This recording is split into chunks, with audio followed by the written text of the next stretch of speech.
I've got on my top priority is a bill, HR2117. 2117 will change the history of the world.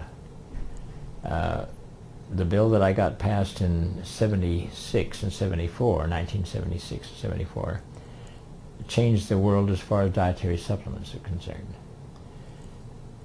As far as being able to get them in any potency or combination, as long as they weren't intrinsically injurious to health.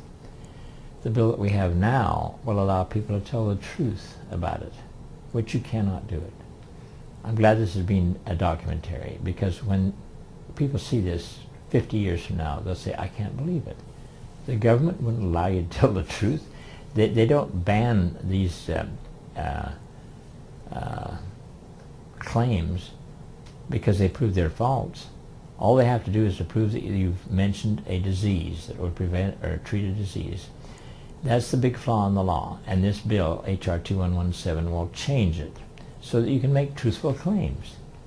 We shouldn't have to have a law for that, but right now we have the horrible flaw in the law that says that a drug is any article that is used to treat or prevent a disease. Well, for heaven's sakes, most people take orange juice to treat and prevent colds and infections, but you'll never see the claim on it. They don't mention the claim. Even the huge food companies are afraid. Del Monte would be terrorized if somebody came in and said, well, why don't we mention that taking a prunes might have a person have normal elimination. You can't say it will cure constipation or treat it.